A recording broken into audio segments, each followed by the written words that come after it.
Now we're back on. We're back on. Uh-oh. You see, the shame of it is, I mean, Sarah and her husband are dying for me to have dinner with them almost every night of the week. Absolutely. But because I work here, I can't. And we only get to catch up about once every 2 years in the commercial breaks. And we're going through all the people who are really jerkolas. And the road to television history is paved with jerk. Let's not get going on. Well, it's just sad. I'll just to recap, so our viewers our listeners don't feel left out, and that's that it is true that perception is everything. Sure it is. And the way you perceive something that happens to you and the way you take it in and deal with it, it could either be boy, this thing echoes when you hit it, doesn't it? You bet.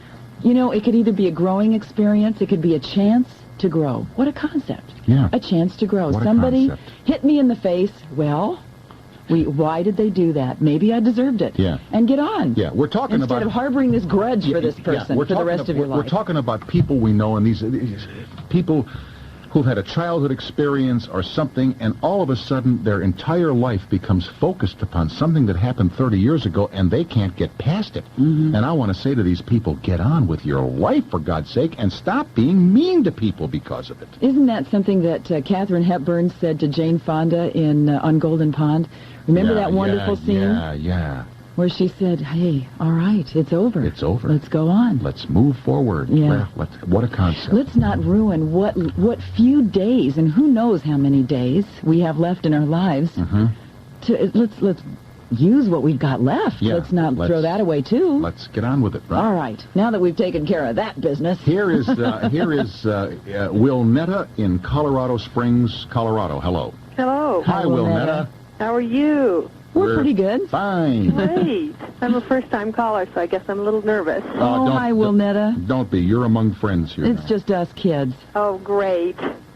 Well, speaking of kids, I just wanted to comment on a earlier conversation I'd heard in the hour about the hormones you had discovered by reading those books about boys. My gosh.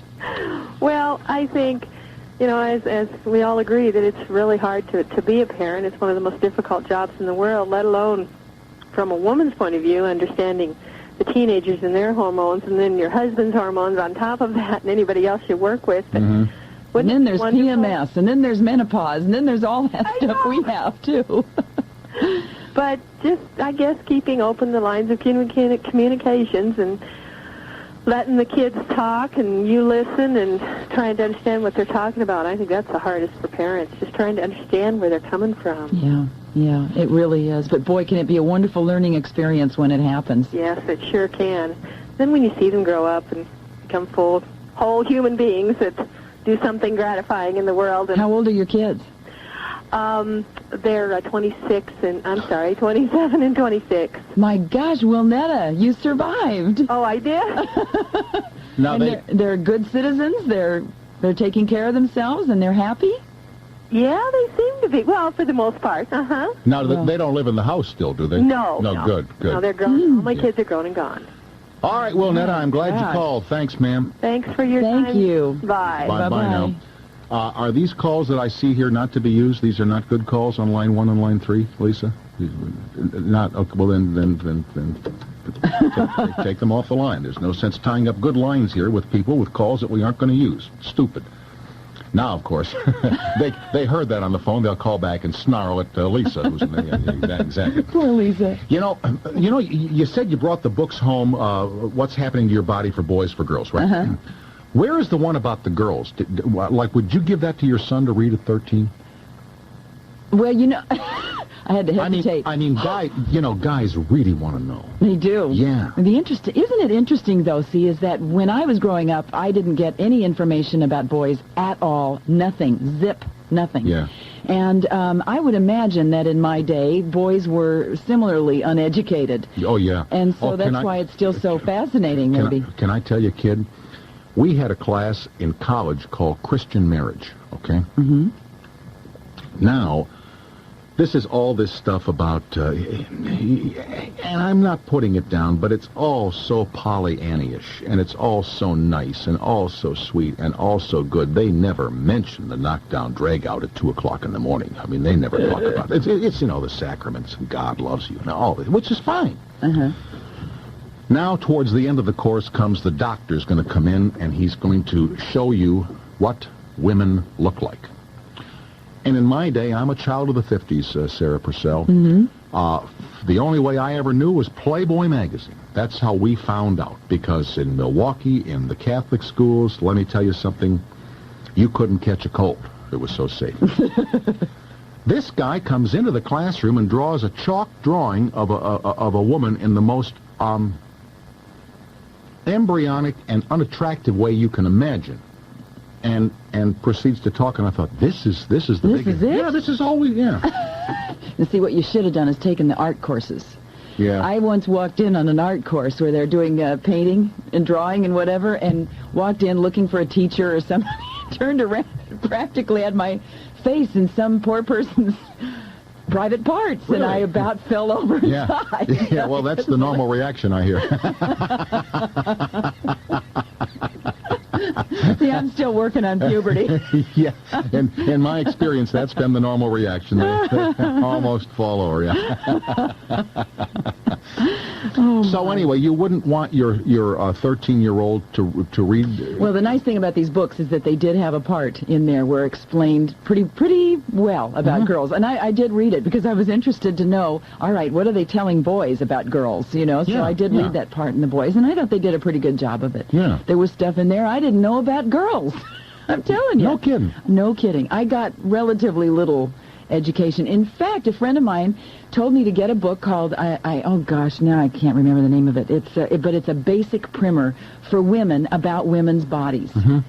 And I'm telling you, there's everything in there. You can look up just about everything, and it will give you an answer. Yeah, yeah. And toes, teeth, hair, and all that other. And where all the different arenas, parts and arenas and points and all that stuff. Yeah. Plugs and points, whatever they call it. We are with Sarah Purcell in Los Angeles. Sarah's one of the stars. This interview has taken a turn, hasn't it? Yeah, it has. Well, they usually do when we're here. You and I have a way of going down this road. It's a wonder they let us do it once every 2 years. We're with Sarah Purcell from The Home Show, on the air on ABC's every morning, Monday through Friday, from 11 till 12:30. Like, when it's over, are you exhausted? Yeah, it takes a little bit to wind down. Yeah. We'll, plus, I mean, Gary is high-powered. We'll be right back after these messages. We are back with Sarah Purcell from The Home Show. You know, I really don't have anything else to ask you, and I don't have anybody else on the phone who wants to talk to us. Is there anything you'd like to know?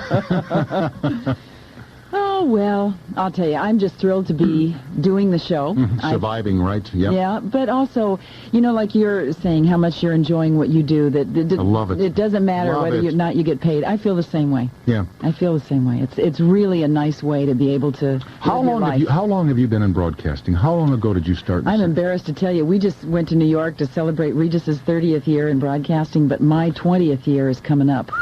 20 years, I think, in 93. Why would he celebrate 30?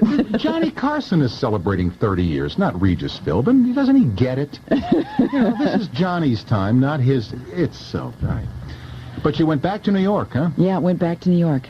But I can't believe also, I mean, he's so much older than I am. Who, Reg? And he's only 30 years at broadcasting. I'm 20. I know, I'm 35. I know He I'm must more. have started late. When did I start? 1955. That was a nasty thing to say. 37 years this year, me in broadcasting. 37. It's time to get out. No, it's not. Oh, yeah. You love it too much. I do love it, but there's a lot of other things I love in my life. Anyway, kids. Like what? My granddaughter I love a great deal. Great. Yeah. I love my little place up north a great deal. Yeah. And I like not working a great deal. But see, I'm not working. I come here at night for 3 hours, keeps me off the street, and pays my rent. What a lucky guy I am. Oh, huh? there's the parting music. Listen, kid, yeah, and here's the parting gift. You're a funny lady, Sarah Purcell. Thanks. It's a pleasure to know you. Pleasure to know you, too. Hope to see you soon. Thanks. Sarah Purcell, matter of fact, you can see her tomorrow morning, 11 o'clock Eastern Time on the Home Show on ABC TV with our pal Gary Collins. I'm T.S. This is the Thursday Night Radio Show out of Southern California, and on many of these same stations, we're coming right back.